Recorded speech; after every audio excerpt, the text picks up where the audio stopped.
Hace algunos días, TikTok me censuró un video por usar lo que según sus lineamientos se considera lenguaje de odio. Evidentemente esto no era así, hice un reclamo y al final del día la plataforma dejó correr la grabación, pero es evidente que no la promueve porque tiene muy pocas visualizaciones.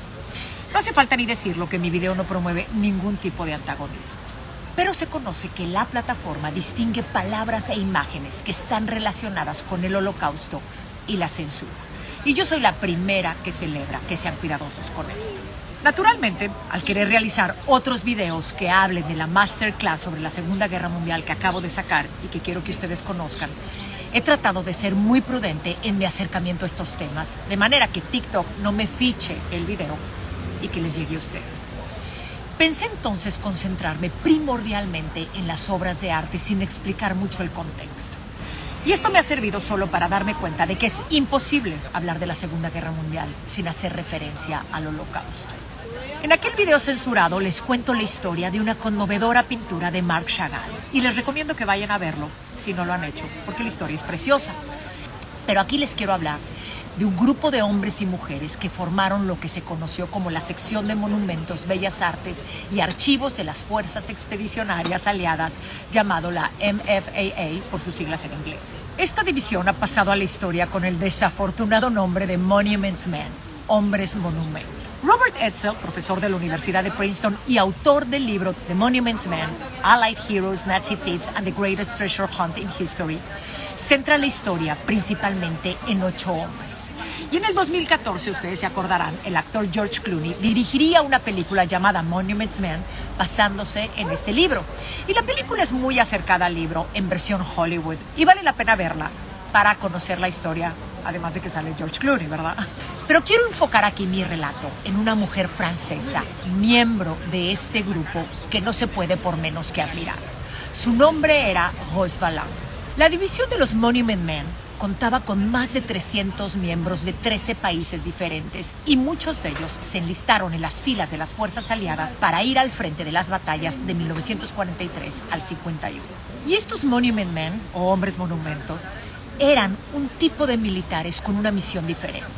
No buscaban destruir, sino preservar. La responsabilidad inicial de este grupo era mitigar los daños de combate, principalmente hechos a estructuras, iglesias, museos, edificios históricos y monumentos importantes. Pero a medida que avanzaba la guerra y los aliados lograban traspasar las fronteras alemanas, la atención se centró entonces en localizar obras de arte movibles como pinturas, esculturas, buscarlos, encontrarlos, recuperarlos y devolverlos a su lugar de origen.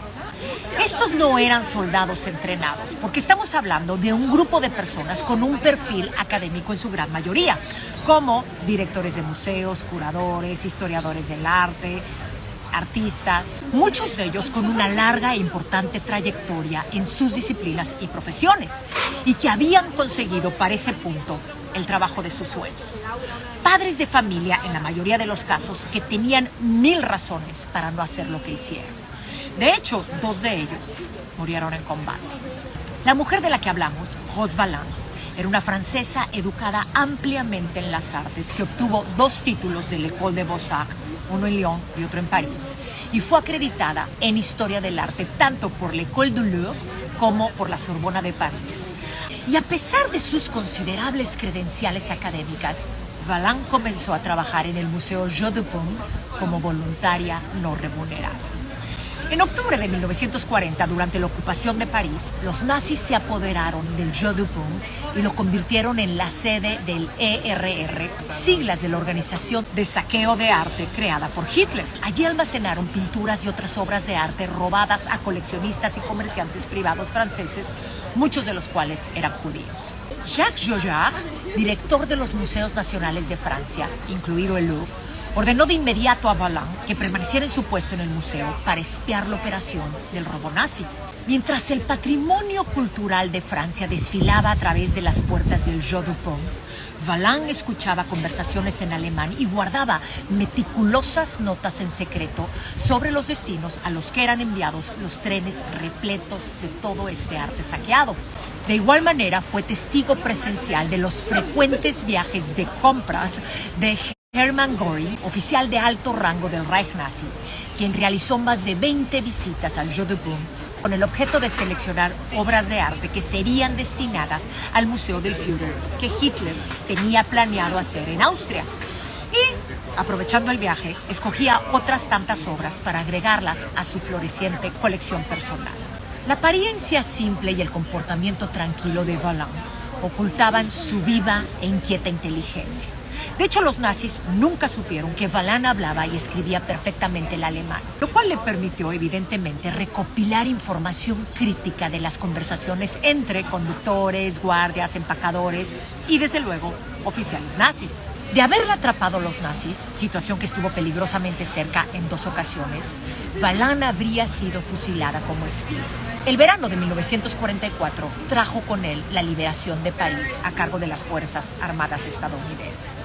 Irónicamente, esta libertad colocó a Vallin en una posición distinta, pero aún precaria, porque si bien poseía información enormemente valiosa sobre el destino de decenas de miles de obras de arte robadas de colecciones francesas, el problema de colaboracionismo en la Francia liberada dejó a Vallin sin confiar en nadie más que no fuera Joyard.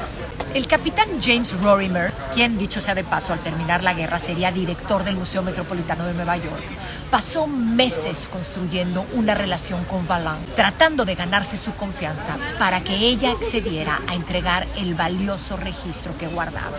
Esa información, para la cual Vallin había arriesgado su vida, fue usada por Rorimer y los otros Monument Men como un mapa del tesoro que terminó conduciéndolos al descubrimiento de múltiples depósitos de arte saqueado.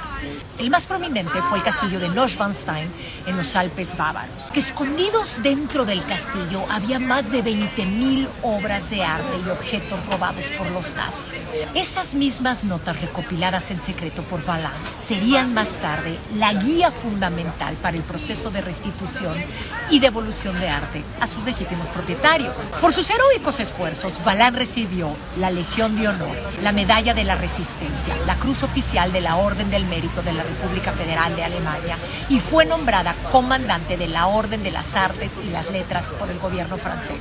Además de haber recibido la Medalla Presidencial de la Libertad de los Estados Unidos en 1948.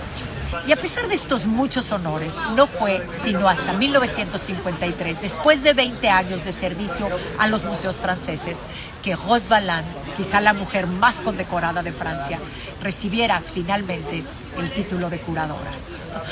Para inscribirte a mi masterclass, El arte de la Segunda Guerra Mundial, los asuntos que quedaron pendientes, solo debes ir al link que está en el perfil de mi cuenta